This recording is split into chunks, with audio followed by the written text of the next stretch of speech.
কিয়ামতের দিন আমাদের সামনে যখন আমাদের আমলনামা আনা হবে, তখন দেখবো আমাদের পাপ একটা, দুইটা, 10টা, 20টা। তো তখন আমরা দেখে বলবো, আমি তো এই পাপগুলো করি নাই।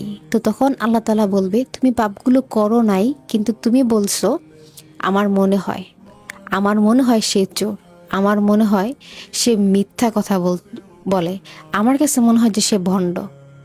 সো এই যে আমার মনে হয়, এই যে আন্দাজে কথা বলা, এইটা কোরআনে স্পষ্ট গোনা বলে বলা হয়েছে, যে এটা হচ্ছে গোনা।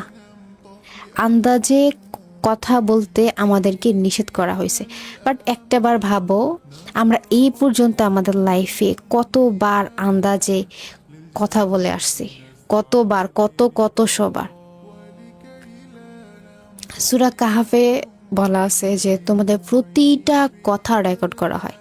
তুমি হয়তো মজার ছলে এটা ওইটা বইলা ফেলো, যার সম্পর্কে তোমার কোনো আইডিয়াই নেই, তুমি নিজেও নিশ্চিত না যেটা সঠিক নাকি মিথ্যা। ওইটা সম্পর্কে হচ্ছে আমি একটা কমেন্ট করে চলে আসি। এখন তো খুব বেশি হয়, যেহেতু কমেন্ট সেকশন আছে, সো আমরা ভাবি যে জাস্ট একটা বইলা আসি, হয়তো সে ভণ্ড, হয়তো সে ওইটা, হয়তো সে সেইটা। তো দেখো, আমরা